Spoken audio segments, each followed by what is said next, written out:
Welcome to the realm of magic and mystery, classic horror and sci-fi. You are now entering the House of the Unusual podcast with your hosts, Eddie and Joe. Welcome all you cool ghouls and friendly fiends. It is the House of the Unusual podcast, your favorite place to be. I'm your host, Joe Pavlansky. With me, as always, is the maestro of mail order mysteries, Eddie Guevara. Today we have a special guest to talk to you about everything mail order, karate, martial arts related. His name is Jason, and he's got some cool stuff to tell.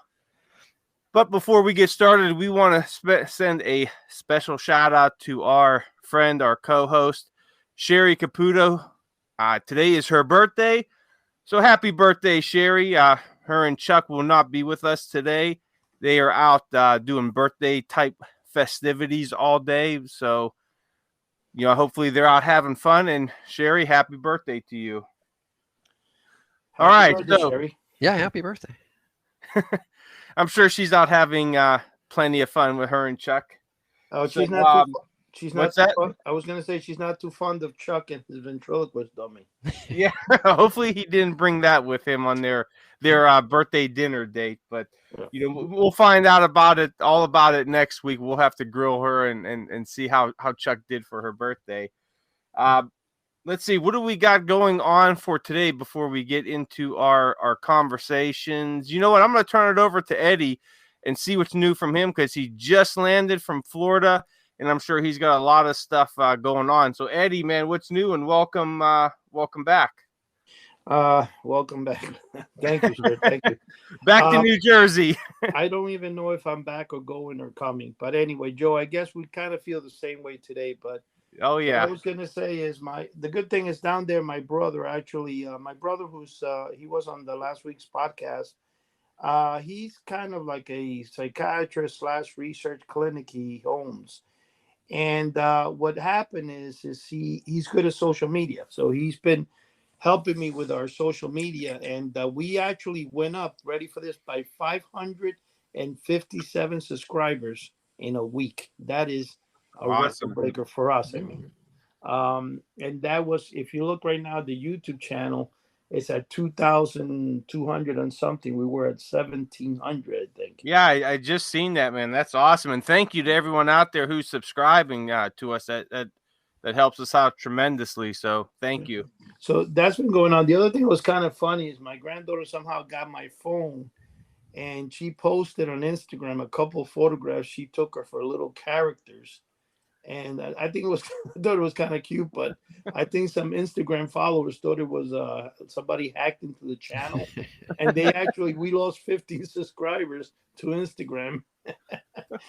But I think we gained them back. Apparently, I mean, I don't know how she did. I found out it was her because obviously I saw her feet on the photo, and it was Mickey Mouse and all that. But I thought that was kind of funny. She's hacking our Instagram. Yeah, well, the thing, Joe, is I don't know how she remembered my 6, because I use 6 codes on my iPhone, the 6 number thing, and she actually remembered that and hacked the phone. And I don't know how in the world she did it. And I'm like, okay, that's crazy. But anyway, other than that, what I was going to tell you is I did a total of about 12 or 13 recordings of my collection over the past week. And I've been posted, but I've decided instead of Monday through Thursday, I think I was overwhelmingly putting up too many videos. I've decided to do it Monday and Wednesday, and then Friday will be Chuck. Because if not, technically we're competing, or I'm competing against myself. Too many videos going up at once. So yeah, I broke it down. So this way it gives me, where I've already pre-recorded for like almost a month and a half in advance, some time to keep going through my storage and find the books that Jason is looking for so badly for. Other than that, that's it, Joe. Hey, I have to ask you on the Instagram page, what's up with that photo of you and your brother with all those collectibles on the table? Hopefully you package that up and are shipping it to me. Am I correct in that? Yes, we are. Yeah, the problem is you should see me bringing all that stuff up here, man. I bought on the plane. It looked like one of those gym bags, but it was a big giant square one, and it weighed 49.6 pounds.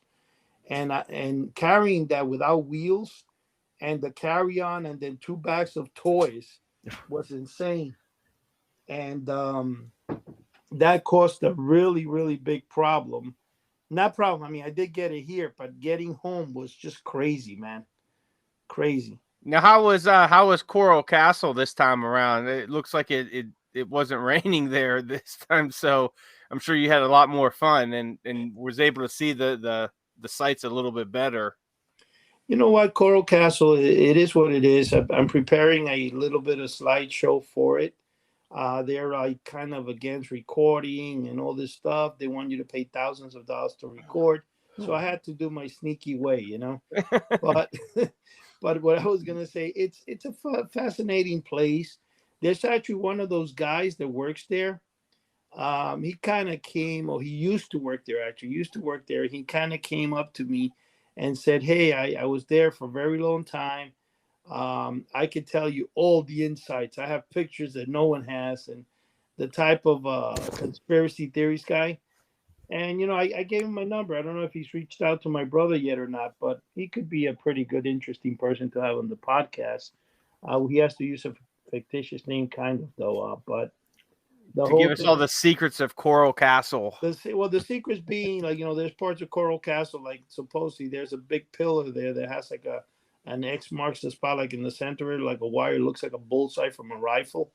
And supposedly when it's noon or something, you could see the moon smack right in the middle of it.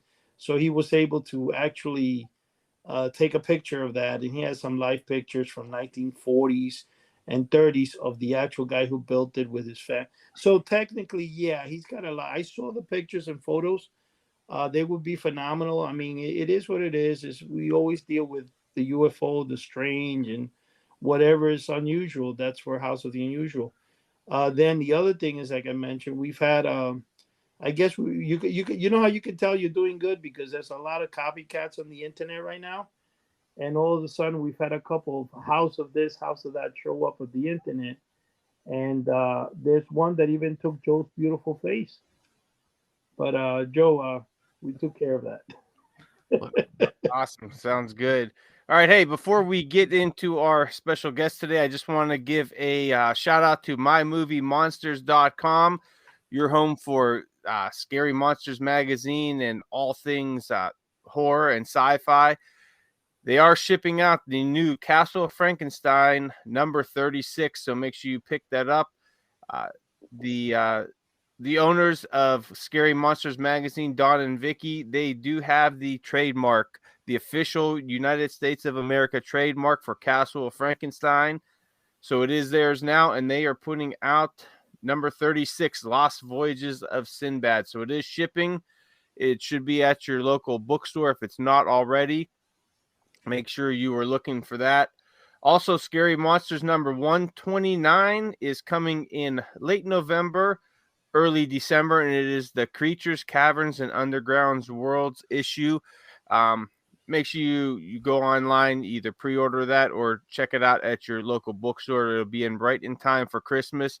So all those scary monster fans out there, classic horror fans, make sure you pick up this magazine. I do have an article in there about some old-time radio programs, so you do not want to miss it. It is going to be fantastic, and it will be a great holiday gift, so make sure you pick them up. Plus, they got other tons of magazines, toys, and everything on there dealing with the classics of horror and sci-fi and some fantasy stuff. So that is mymoviemonsters.com. All right, Jason, we're going to get to you. You are, to us, affectionately known as the karate guy. Well, mail order specialties, man. So I've been digging all your photos you've been posting online on our website, because I don't know, Eddie's the expert here at mail order stuff. I'm just I'm the grasshopper, man. I'm still learning a little bit, trying to grasp the pebble from the hand. Yeah, and I haven't been able to grasp it yet, so I just kind of, when he says do that, I just like to tackle him and say, well, I'm going to take the whole body with the pebbles. That's right. I've been really digging all the pictures that you put up there, and I'm looking at it right now because, like, once a day I look at the Black Dragon Fighting Society card. That is just so cool, man. I just, for some reason, when I see that, like, I picture like some I don't know, some ruffian in the shadows of like New York or something in like the 60s or 70s in the alleyway passing out these cards to like kids like, hey man, you want to come to a secret, fighting place, and he's passing out Black Dragon Fighting Society cards or something, man. But I tell you what, you have a cool collection and a lot of stuff there, but I'm going to turn it over to you. Why don't you introduce yourself and let us know a little bit about you and, what you collect and all that. Sure. Actually, it's funny you were talking about handing out the cards in the back alleyway, because when the Count Dante's book was sold back in the 60s, he would send out that card with the book. So you would get a card. Nice. To impress the kids in the schoolyard, I guess. But yeah, so actually Eddie got me started, and the book got me started on this collection because I was reading mail order mysteries, and there was a couple of books in there that I had been doing martial arts for years and years. So those were the ones that were especially interesting to me, and I was thinking I can actually track those down. That'd be a cool thing to look at, because I was wondering if there was actually any content in there that would be usable or valuable, and generally there's nothing usable or valuable in any of them. they're pretty much the same as all other mail order mystery stuff. It's a bait and switch, but I'm not upset about it, because they're totally a product of their time. There was such the early 60s and the 70s being a time when martial arts was so big as a fad, and there being so little actual content, so few teachers out there, I guess, who had actually learned enough to pass along a full curriculum or anything like that. So they were kind of low on content, I'll say, but they present what they have in an entertaining way. Also, I have to say it's kind of weird being on the podcast, because I've listened to a few of your podcasts, and when I hear you two guys talk, it sounds like I'm listening to the podcast, so it makes me think I should just sit back and listen. No, you do. Yeah, you do have to talk with us, because if not, Eddie will go on for the full hour. So, yeah. So welcome to the podcast. Oh, thanks. I did have a 7-foot ghost, I remember, or my brothers did, back in 1975 or so. I'm just a little too young to have hit the early 70s with buying power, but my brothers, I think, had a 7-foot ghost, so I remember that clearly. The garbage bag and the balloon. Nice. Now, it's funny that you said, these mail order martial arts things were a bait and switch. I started martial arts when I was real young. I actually went with my uncle to a I can't remember kind of what it was. It was at a local gym, but they were doing some fighting and some weapon stuff, and I think I was like 5 or 6 years old, and I said, oh, I want to try that. So I ended up doing Pukulon Kung Fu for about 7 years, and then did some martial arts in the military and all that. And every once in a while when I'm on YouTube, I like pulling up these and this is going to kind of go back to what you said, but you pull up a lot of these martial arts videos online, and you're looking at some of the stuff, and it's like they're going to get somebody killed if somebody tries some of this stuff. So It's almost like you have people doing the same thing, where it says on there, this move may save your life, but then when you look at it, you're like, no, that move's going to take your life. So they were doing the same thing back in the 60s and 70s, but it was just on paper. Whereas today it's in YouTube, it's on TikToks and everything, where they're kind of doing the whole bait and switch thing. Yeah, really, the whole bait and switch thing is almost endemic, I think, to martial arts as a thing, because you can go to. I've been lucky, and I've hit some schools where they had a teacher who. Usually, you can tell a bad school because the teacher's got a large belly. That's your sign that you're going to a bad school. He'll show you what to, or tell you what to do, but he won't show you, and it won't make sense. But I've been lucky to hit some schools where the teacher actually cared, and the teacher cared about practicing, which I guess is the main thing. But martial arts are like you got to look out, because there's every facet of martial arts is full of shysters and scam artists. And I don't know, there's no central governing body for martial arts. It's not like a doctor or anything. So if you want to call yourself a ninja master, you can do it. And they're all over the place. there's all kinds of ninja masters in North America. So. Yeah, it seems like everybody with their own school is a ninja master, and that's not to take away from, there are some legitimate schools out there with some very good instructors. Yep. When I took it, I was lucky enough. It was at a little place in my city, and it was kind of like in an old house, and it was from what I could remember. Now this was late 80s into the early 90s. From what I remember, and I was young then. Like I said, around when I started there, I was maybe around 7 years old, and I think I did it until about 13 or 12 or 13 when I started playing football and baseball and all that in high school. And my grades were getting bad, so I had to I couldn't do too much. Yeah.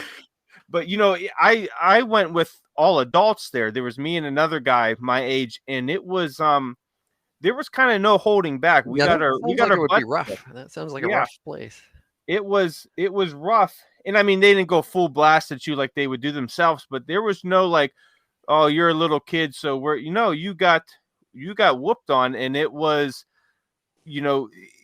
I look back at it and I could kind of see where they're coming from, because you had to build up that kind of like that strength and kind of like that discipline. And when you go on the streets or when you go into a situation, it's not going to be like, oh, he's a little kid, we're going to go easy on him. And I was really happy the way that they did that, because it forced me to grow up a little bit quicker. It forced me to have discipline. It forced me to take and endure the pain and learn how to channel it. And I thought it was very good. And then I've seen over the years some of these other schools where it's like, well, as long as you pay your monthly due, you'll get your next belt. And it's like, are you kidding me? And I hate seeing that, because I think it gives this false sense of security to these people that they're almost that they could handle any situation. And then when they get into something serious, and they're going to fall back on what they think they learned from there, and they're going to get seriously hurt or killed. And I think a lot of these places are doing a huge disservice. And a lot of these, online martial arts grandmasters and all that stuff. So, people out there really need to do their research on where they're going and, what kind of stuff they're doing. Just like I'm sure kids back in the 60s and 70s had to do with, hopefully did with these programs if they received them. And, I hope their parents, really watched over them and said, oh, some of this stuff doesn't look too good. I don't know if you should be doing this, but you're the one that has all these booklets. Yeah. What kind of stuff did they show in there to these kids? I'm thinking that might be why these booklets are so hard to track down nowadays, because the parents saw them and they threw them out. Yeah, that could be definitely a good reason. Like Count Dante's book mostly consists of eye gouging and face ripping. So I mean, you can't have a kid going to school, get into a fight, and deciding to gouge out somebody's eye. Yeah, you get your lunch money taken, and the kid gets his eyes taken. A fair trade, I guess. If you're 8 years old. I tracked down another one just a couple of weeks ago that I had been looking for a while, the Ninja Self-Defense course, and it's all of about 60 pages. And the main idea is you would get a long needle and jab somebody in a sensitive place with it. That was it. That was the whole course. Okay, I guess I could. Yeah, it would work. I don't know if I'd want a 5-year-old doing that. I mean, I guess in theory that could work, but I don't know if you should be going to school with a long needle, just waiting for somebody to bump your shoulder or something. These were advertising comic books. I mean, you're selling to what, 8 to 12 maybe is your main group here, and it's all bait and it's all the bait and switch. It's all the bait and switch. I mean, and all these things seem like good ideas when you're not getting punched in the mouth, I suppose, too. Yeah. What's that old saying? Plans go out the window, man. That when that first punch is thrown. That's Mike Tyson saying. Everybody's gonna plan until you get punched in the face. Yeah, that's it. Yeah, from Mike Tyson. Yep, you're right. I heard him say that not too long. You know something, guys? I'm gonna bring a little history on that old karate and stuff. Because I actually lived it. In the 1970s, especially like in 1969, 1970, the number one person that everybody talked about was Bruce Lee. So everybody wanted to be Bruce Lee. So you had the song "Everybody Loves Kung Fu Fighting" came out and became very popular, and all of a sudden everybody wanted that. So every comic book you bought, Richie Rich. Well, Richie Rich didn't have as many, but it was mostly the Archies and DC, and even if you bought magazines on psychology today, they were filled with karate ads, and they all promise you to be better, not be bullied. You will be the envy of your friends. The girls will admire you. This stuff of thing. And the biggest one on that was the Charles, like the Charles Atlas course. Every comic book said, how you can turn a skinny person into a big whatever. So To a beefcake. yep. Those are still they still sell those today. You can still get the Atlas course. Yeah, the situation with that, believe it or not, is that, well, as a kid, I tried to go to karate. So of course my mom took me. There was a place called the Broadway Temple in Manhattan, and I went to there. And the very second day I went, they told me to take off my socks, and for some reason, I don't know why, I didn't want to take off my socks. Foot odor. I don't know. I just didn't want to take them off. That extra toe. Yeah, the extra toe, foot odor, long nails. To be honest with you, I don't know why I didn't when other people did. But here's what happened: you're in the gym floor. There's no mats. I have my sock on. They tell us to throw, foot up in the air. The very second day we're kicking already, and I flipped on. I don't know what happened. I spun around and I landed on my foot. The next 2 months with a cast. Okay. Oh. That caused me to not get in it. Then I tried again as I got older. But one thing I'm going to tell you, that might be the most brief karate career in the history of martial arts. It was the most brief, and you're right about that. But the best part was that on the flip side of that, I went to the I would take comic books, and every single comic book I went into. Okay, I would order the mail order course. I believe I ordered one time Johnson Smith had quite a few of them. I ordered the Honor House Karate course, and I ordered the Johnson Smith. If I remember, the Johnson Smith, I think it was like 18 lessons, and there were like a couple of booklets, and I got those. Those were like, believe it or not, $24 or something, which was a lot of money. But I also ordered that where they say you get a free karate practice dummy, which looked like one of those burglar. It actually resembles, like, if you ever been shooting and there's a target. Well, I don't know, Joe, you might be too young for it, but they used to call it the thug. I remember. They actually still use those. Those are still in use. Very rarely, but they're still around. With the mask and the striped sweater, or? Yeah, I think so. I believe so. I do have like a Beagle Brothers. Jeez. Like a 1930s or 20s, like typical pulp thug. Right, right. And it's supposed to be where it had the pressure points. I actually had that. I don't know when I found it years ago. If you look at my old videos, Joe, this is like when you started following me. I think there was one that I was giving away, one of those posters, and it's behind me. But that's also another thing when you say that. Also reminded me when you say the thug with the, karate stripe and stuff like that. Reminded me of like the Monopoly game too, where you have the guy get out of jail free. But yeah, so buying all those books, and especially the Count Dante. The Count Dante, I think he did the best because the way he describes himself as the deadliest man alive, and he was such a marketer. And then in his time, what made him really big too is that he even challenged. I think he didn't challenge Bruce Lee. He challenged, or he did something. It was kind of a challenge that, he advertised his own self. Like he would go and say, look, there was. So let's say he would run an ad, and then he would take the ad and be his own PR. And that's how good he was. He was an excellent marketer. I don't know how good of a fighter, but there's actually quite a few things with him in there. The Secret Society card, I think now that you're talking about that, I think you're right. I think it is inside the book I have. I do have one of the original Count Dante. In fact, the original Count Dante book I have is in Mail Order Mysteries. So yeah, that is the story. Now, one thing I was going to say to you, growing up, and this is what I even started the story, I thought that by buying books about every single thing, it would make me a master. Somehow it gave me a false sense of because back in the 70s, unlike other times in history, every school had a bully. You walked into class, if you weren't, there was always a bully.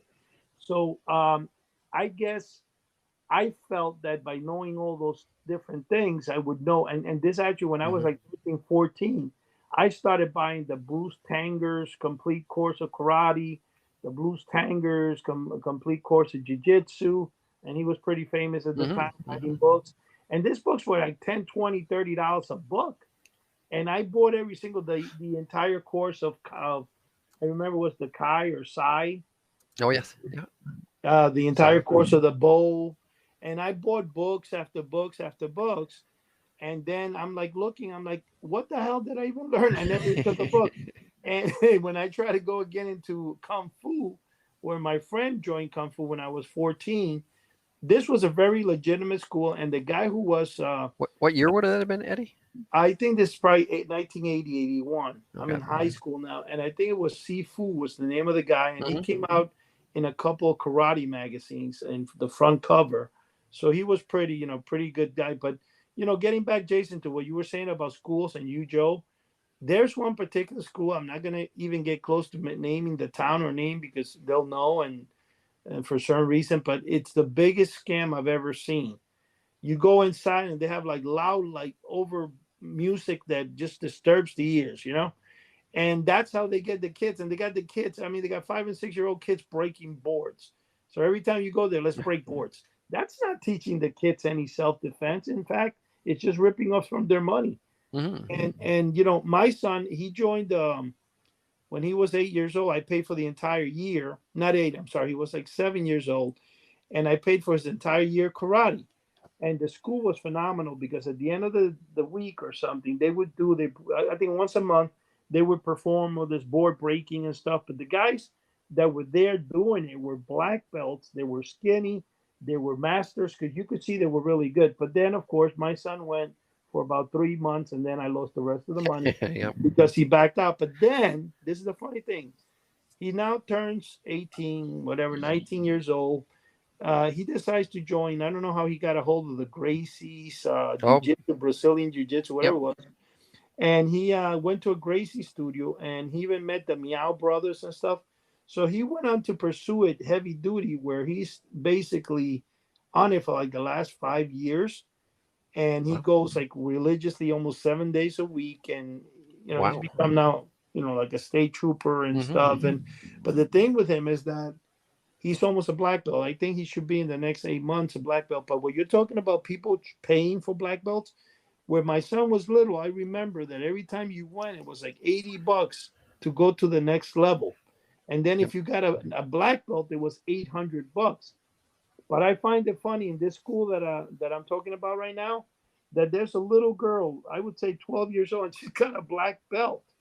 And I'm like, and then there's a bunch of people there that are really, they ate too many donuts. and I'm what you just said right now made me laugh because that's exactly what's there. So that's the history with thing. It's everybody. The reason comic books were so successful, it's just like with the 7 foot ghosts and the monsters. They always promised you more than you actually got. Yeah, they sold the sizzle, not the steak. Exactly, and the sizzle was very good for a lot of folks. Well, I tell you what, I'm sure you guys could relate to this as well. I'm a child of the 80s, so in the early 80s, after we had our Saturday morning cartoons, there was wrestling on, and we always emulated moves in the living room. As soon as wrestling came on, my living room turned into the squared circle with cushions everywhere, and me and my sister were wrestling, or we were wrestling stuffed animals or whatever. And I'm surprised I didn't get seriously hurt during those days, actually, trying to do the camel clutch. And yeah, really. I remember putting the camel clutch on my sister a few times, then my old man putting it on me. And I said, so maybe I won't do that as much. But, he actually took, real wrestling in high school and all that. So he knew a few moves. So when I got out of hand, he liked to put me in my place a little bit and showed me that, it can be serious. But after wrestling was, Kung Fu movies from the 70s and early 80s. And I had always thought, now you got to imagine I'm, 4, 5, 6, 7 years old. So a very impressionable young mind is that I was always fascinated. Every time they'd make a fist, you'd hear the cracking, that they're showing that they're making this tight fist. And, when they would throw the punches and kicks, you would hear the wind break and all this. Whoosh. Yep. So I always thought, hey, that's the signs of, good Kung Fu. So when I would be out in my yard or something doing it, I'd always try to make my fist crack. And I always thought, I got to try. I'd always practice it. I got to try to make my fist crack and all that. And I remember when I started Kung Fu, I was asking him, how do I make my fist crack? And they were laughing. I said, no, that's just in the movies and all that. But once you turn 50 and you make a fist, your knuckles crack. So and now my knees just crack. Yeah, I can get my knees to crack, but nothing else. But it just goes to show that impressionable young mind, and the kids that were getting these mail order programs through the mail were very impressionable as well, and looking at this stuff and going, oh man, if I practice this, I could use this against some other kids, or I could show some kids at school. And I could only imagine how many of these kids use some of these things, out in the playground at school to, try to impress their friends or something. And probably actually got some kids hurt or got in a lot of trouble. But there was a book I was reading recently called These Fists Break Bricks. And it's an excellent book that covers the 70s Kung Fu movies and era, and actually has a section in there where they talk about a crackdown that occurred because fights were breaking out in front of Kung Fu theaters, I think in New York. Oh, wow. So they had a couple of cases where, I think it was 2 cases where people were killed because a fight broke out in the line waiting to go into the movie, and people decided to go Kung Fu on it. But yeah, definitely not recommended. No. That's funny. Or they went for the eye gouge. I don't know. Jason, you just reminded me. Last night, I don't know how the conversation came about. There was one girl in particular. She's like one of the supermodels, actually a famous supermodel. And we're talking. I'm saying, back in the day, people would do this and that. They used to scam a lot of people in this, early 60s, 30s, 40s. And one thing that came in thing, I said, did you ever hear about the guy that sold the Brooklyn Bridge? And I actually, when I looked it up in Google, he went to Sing Sing prison for life, but he actually had sold the Brooklyn Bridge several times, where it was kind of funny because a lot of people were arrested for trying to put up their own toll booth. And I'm like, people are that dumb. But the guy, in the beginning, when he started his scam, he sold the Brooklyn Bridge to some very aristocrat or whatever that came from, because he would always take foreigners, and they were his target. So he sold them. And then the guy, he didn't want to say anything because he felt embarrassed that he was bamboozled. Yep. So the guy went over to Europe and sold the Eiffel Tower to somebody else over there too, who also was embarrassed and didn't bring him to. That's how it was. A lot of people, a lot of scams. And I guess they have enough money to not worry about the value of their reputation more than their money, I guess. Right. And you see Mr. Joe there. I mean, he was a young guy who wanted to crack his knuckles. and now it's just my knees that crack. No, I was going to say, I was the biggest sucker, though, for when it came to all that stuff back in the day. I would get bamboozled. 2 days later, I wanted to send away for another one because I thought the other one was better than the first one I read. But I'll tell you one thing really quick. If you think that scams were among mail order, if you ever went into like the adult industry at the time, they can make mail order look like great in scams compared to the scams they pulled, and the money that was probably made at the time. Until, one of the bad things that happened, I'll tell you what, is over time the FTC started cracking down on mail order fraud. And started cracking down, and a lot of the stuff that right now I wish was still around stopped. Like, for example, when they used to include all the toys inside the cereals. Yeah, I miss those. Yeah, they always showed them a little bigger than they actually were, and then they were like an inch tall, and they looked like 4 inches.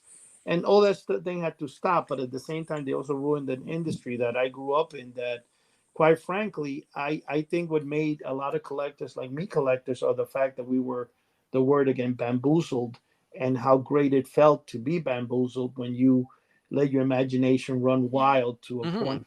It was satisfying for you.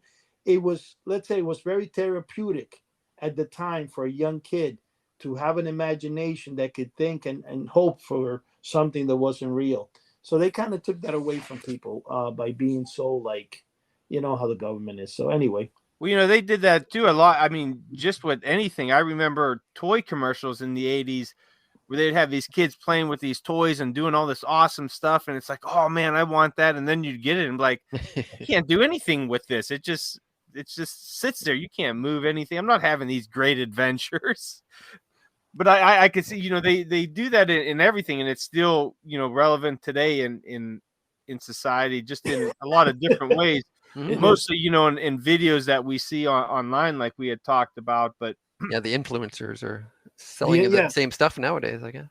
But yeah, just selling, different. They're selling, beauty, this fake beauty, fake fitness and everything. So it's kind of like a just different. It's still going, but it's a lot different. It's I think it's gotten more that they've kind of masqueraded or masked a lot of the ways they're doing it. They're still doing it, but in a way that they go around the legal areas of it. But you know what? When you say, Joe, the slinky, for example, it's slinky. It shows like that this spring will start walking the moment you held it in your hand. When I had it, man, that thing wouldn't work. And then it finally got it to work. It took a while to get it to work. The only way I ever got a slinky down the stairs was by throwing it. Yeah. It never went down the stairs like it showed in the commercials. Go, walking downstairs. It'd make it one or two steps and then stop, and then I'd throw it to the bottom. Yep. So there, it made it. Slinkies always had a short lifespan. They would always get kinked inside of an hour. It did. And you want to know something? One of the biggest ones, I think the worst one was when the Rock'em Sock'em robots came out. They were fine, hey, you're gonna the knuckle, whatever it was, the red blocker, you knock his block. That was fine. But then they came out with one called Knuckle Busters, which looked like two huge muscle guys. And they had this record that came with it, and the record you would hear like bing dang now he hit me, and it got all exciting, but they played that on the commercial, and I thought, this thing's really punched each other. Man, when I got them, the way they worked is they were like two little pieces of ropes in each side holding the two close to each other instead of like an actual ring.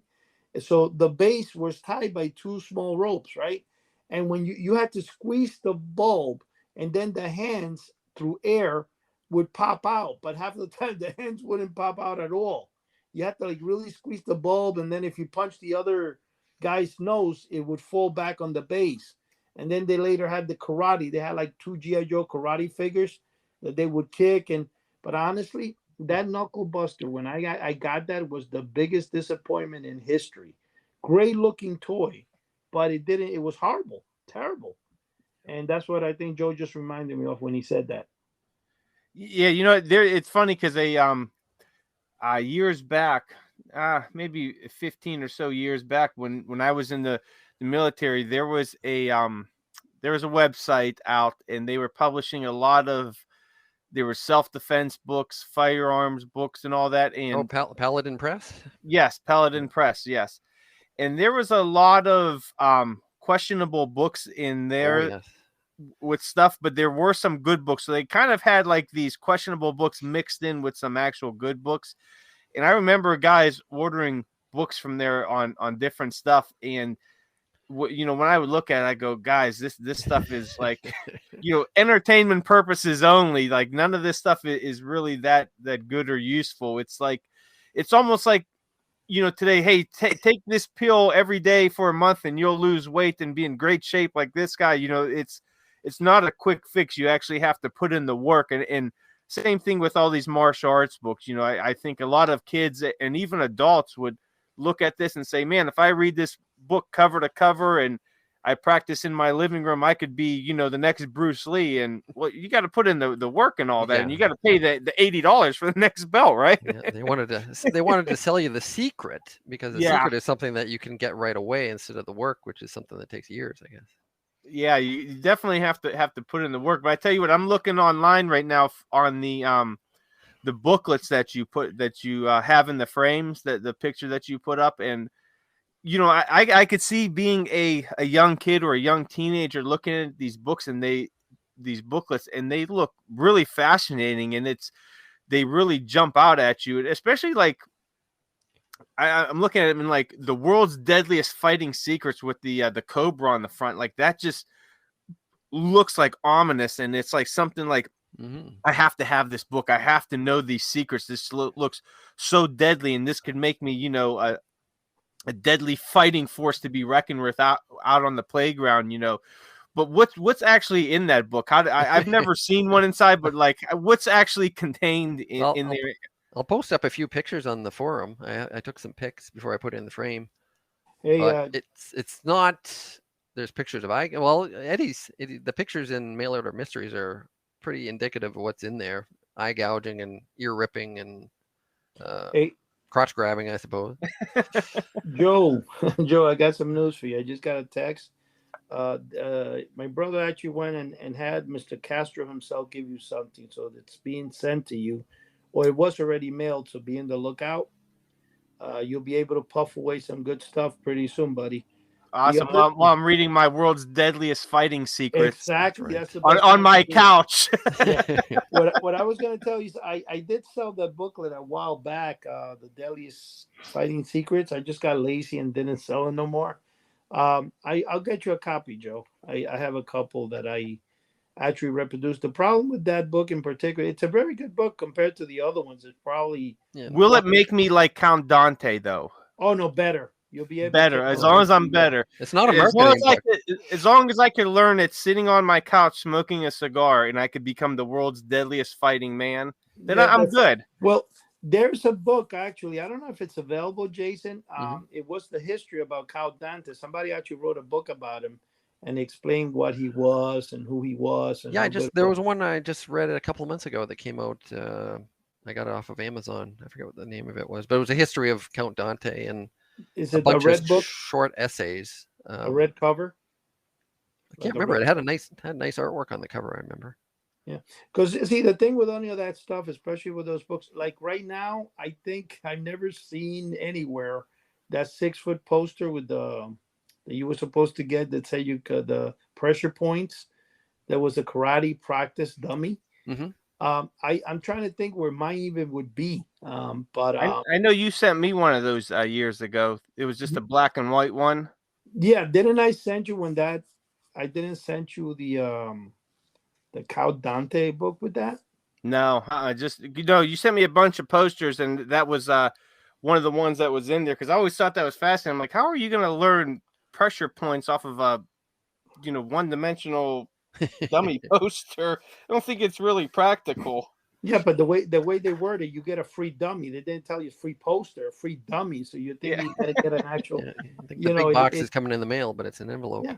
And that's the thing. I remember telling, like I said, I tell my grandmother, I'm gonna get a really big box of the 7-foot ghost, and I get an envelope, and I'm trying to figure out how is this possible. But you know what? Honestly, Jason, you said that you started collecting when you read that I got you in. What do you mean by that?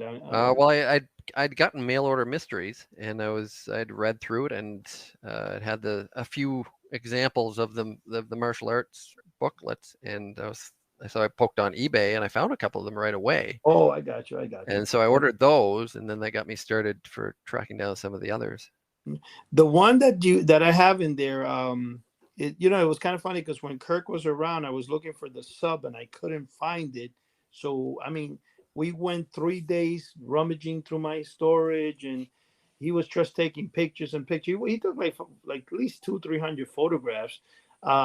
Now, I would say 40% of the items didn't even make it to the book because it would have taken a 500-page book. But the one that I thought was funny too was the Raquel Welch inflatable pillow. We gave up hope in that, and then finally I opened a poster tube, and there it was. And I go, "Wow, you got it!" So he was able to photograph that. But the sub, I didn't find that until like a year later, I think 2 years later. And so everything said, it was a very interesting book when they put together. Unfortunately, not all the items in the book are mine, because you have the mask section that belongs to Ray Castillas. Now Ray Castillas, unfortunately, doesn't have a lot of information on the book about him other than his name and stuff, but he was really a big time contributor because the mask that you have in that book, especially the Topstone mask, Hmm. nobody probably has in the world except him. And I had, and it was kind of sad to say, but I have some of those original Topstones, of which very few have survived.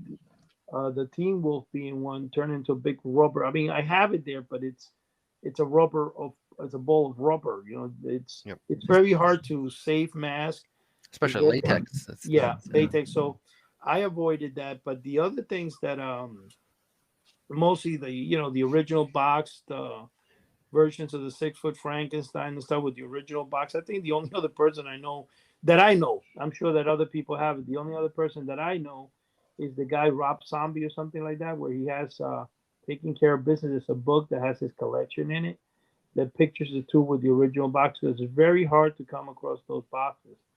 And I mean, that's another thing that I know I have that it's kind of rare. And pretty Mhm. soon I might be putting out the infamous Moon Monster, the one that it's in the book where he's standing sideways that nobody's ever bought or had.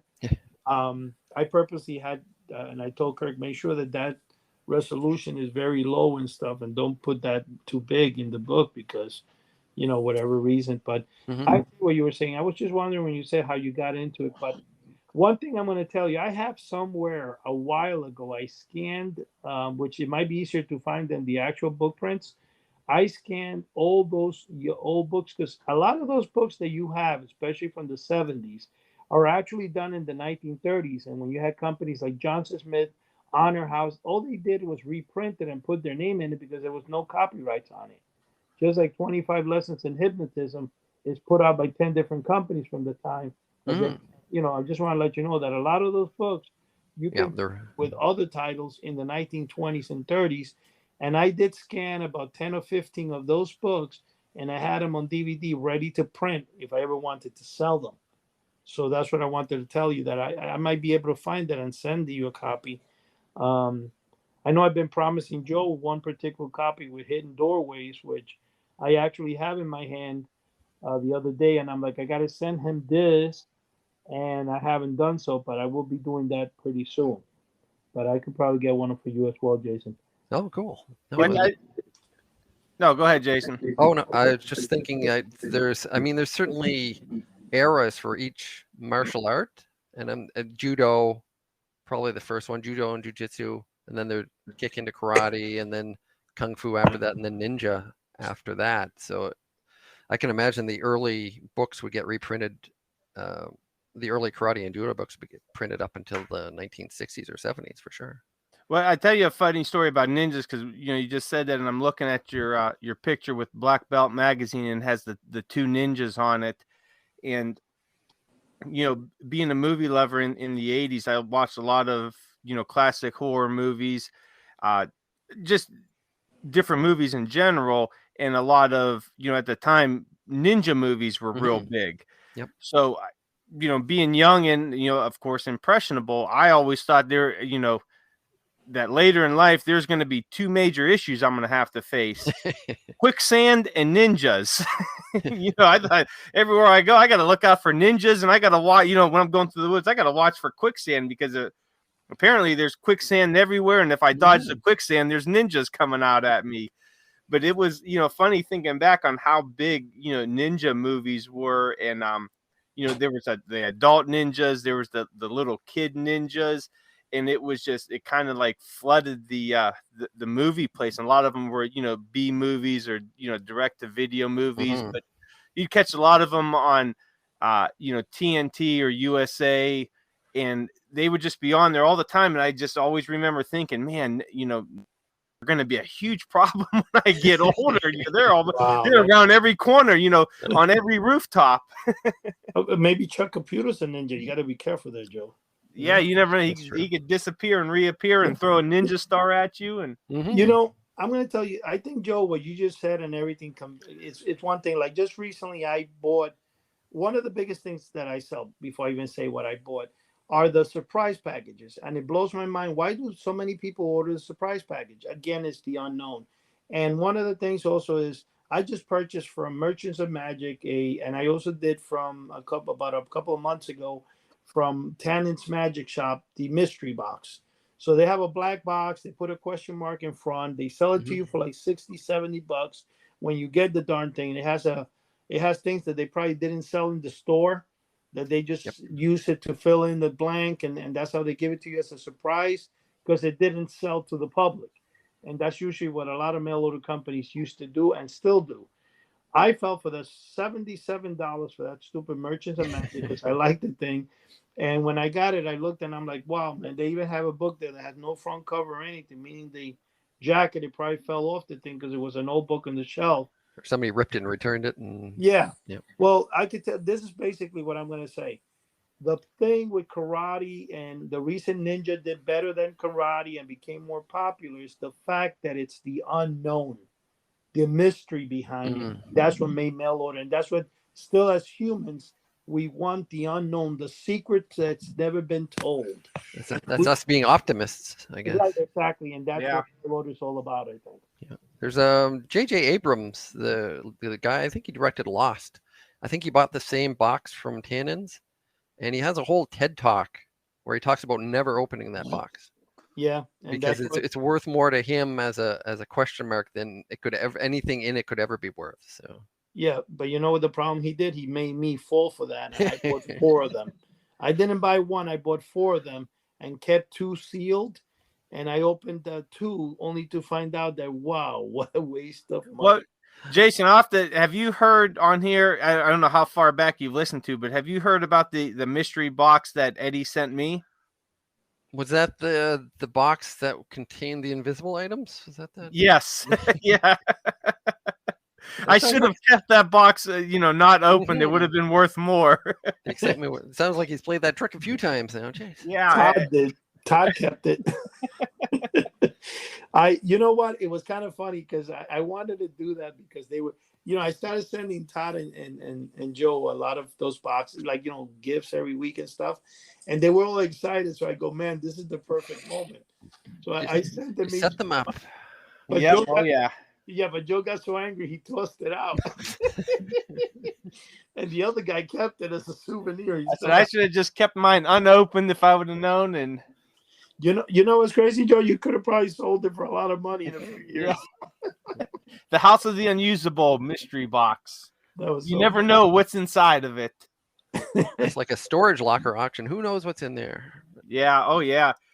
Yeah. You know what? I've seen some of those programs, and man, those guys, maybe they were old. I always thought maybe they were old mail order fans, and they just, they grew up, liking that surprise, and now they've turned it into their profession. As they got older, they did. Because you're buying those, and you get a quick peek inside of it, but you don't know what you're getting. You could get stuff worth tons of money, or you could get a bunch of junk. Yeah. And I always wondered if these guys grew up in love with these mail order mysteries and like being surprised, and it kind of stuck with them over the years. It'd be interesting to interview one of them. Joe, one of those guys is, if you look up the $1.25 Ghost on YouTube, it's Kevin Noltz. He's a writer, I think, for the New Yorker or something like that, and he explains how the ghost made him, where he says, as I had a tear in my eye at the end of the video, he says, I swore that I would become one day a marketer and make somebody else as deliciously scammed as I felt. But and that's true. He gets to the point and he does a good job on that. But one thing I want to say real quick, Joe, when you think, especially when you're going to buy something and you want to send away because of the mystery and stuff, that is so, even for me today, that makes me, who I am basically. I love the mystery. I love the buying of the stuff. But, being a sucker, I'm still a sucker. I fall for most of that stuff all the time, even though I know it's fake. But yeah, and I am too. I still love a lot of that. And I know about 20 years ago when I was getting real big into working out and fitness and body weight conditioning. A buddy of mine, we came across this guy, and I think he's still out there. His name's Matt Fury. And he does a lot of like these body weight conditioning secrets of the from China and all this stuff. And he had put out these books years ago of all these secrets for body weight and how to do this and that. And we ended up buying a few, and they were definitely not worth the money that we paid for them, and they were very cheaply done. And it was definitely kind of like a scam. There were, if you, I guess with the exercises, if you were able to do them and put them into some type of program, it would be of use. But it was very, generic. This is a push up. This, 2 pictures on how to do a push up, how to do a squat, and it was definitely in the arena of mail order, like martial arts type. Sounds exactly the same. Jeez.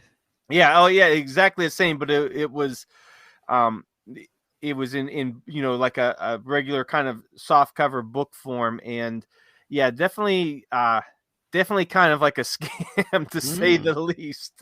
But he was, I looked him up, years past, and he was he was kind of like a marketing genius on all this stuff, and he kind of took it from, all these kung fu and karate things that you would see from the 60s and 70s, learn these secrets, this is the secrets only I know, and all that. And, we kind of fell for it at the time, and, wanted to see what it was all about. And, it was pretty cool seeing the stuff, but definitely, not much you could really put into practical use, to say the least. It's to say the secret is really, there is no secret. Yeah. So yeah, that, a lot of that stuff is definitely still out there in book form, and like we said, most of it's all on in video now. And guys, be aware out there, if you're looking at stuff for martial arts or firearms or fitness, a lot of this stuff could get you hurt or killed. So do your research on these people that you're looking up, and when in doubt, just buy The World's Deadliest Fighting Secrets from Count Dante. He's the man to go to. Right. Good eye gouging will solve any situation. Yeah, eye gouging and crotch punching. That's all you really need there. You'll be good to go. It's funny how they actually sold that to kids. It's just amazing. And nobody complained at the time, But it's if I swear I trying to find copies of this stuff nowadays, and they're so rare. And Count Dante sold, I think I saw reported 500,000 copies. Probably. Wow. There is not a single copy for sale. That's because Eddie probably got most of them. I have 2 copies of it, to be honest with you. But what's really funny too, when you're saying they're so hard to find, I like the way when there's some other comic book ads that they invented their own, like Akawawa, something like that, I think it is. Oh, Ikondo? No, Ikondo was one, but there's another one that's called Kawawaza, like Kawac, something. There's a couple of weird names out there, and you will find those mostly in magazines like Wrestling Fury, like not the wrestling magazine. This is the earlier ones from the 70s, which were like Teen Beat magazines, that were from Hollywood, like the movie star Charlie's Angels and stuff like that. They had in there some really weird. And now, one thing I want to say, Joe, when you say Platinum Press, I have a lot of those questionable books. In fact, I have over 22 books from that company that used to Paladin Press. I don't even know if they're still. Are they still around? No, they've closed. I think they sold all their stuff off. You can still get the books, but they're scattered around now. I used to buy them from Soldier of Fortune. I used to buy the magazine as a kid just for the ads. I had no idea what it was about, but I used to like the knives and everything in it. They have beautiful knives in there. I got, the Poor Man's James Bond 1 and 2. There were so many crazy books. I have those too. You have them, really? I do. I got those at a used book sale. What about the Anarchist book? Remember Anarchist book? No, never got that one. I don't even know whether I haven't seen those since the 80s, but hey guys, we hate to bust in here, but we are down to about a minute and a half here, and this has been a great conversation, man. I always love talking about martial arts and all these mail order mysteries dealing with martial arts and everything. But you guys out there, if you're listening and want to see some of these photos that we're talking about and get in on the discussion, head over to houseoftheunusual.com on our forum page. Check out some of the posts in there, and you could see these photos. I'm sure a lot more will be coming up. And if you have your own photos, hey, include them on there. We would love to see them and love to hear your story about how you started collecting them, or any other mail order mysteries that you might have had. Also, check out our YouTube page, House of the Unusual. Eddie and Chuck are putting up tons of great videos on there, a lot of deep dives and unboxings, and of course Chuck's magic too. You don't want to miss that. But our flagship site is houseoftheunusual.com. On the homepage, there's a link to Etsy, Instagram, all that good stuff on there, all the social media. So definitely check that out. And we are continuing to grow in the podcast and the YouTube, and that's thanks to all the listeners out there. And keep spreading the word for us. And many thanks to everyone out there who continues to support us.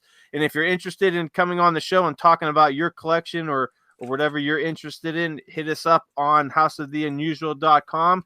And that's all we got for this week. So Eddie, Jason, thank you guys for joining us. It's been a great conversation, and good night, everyone.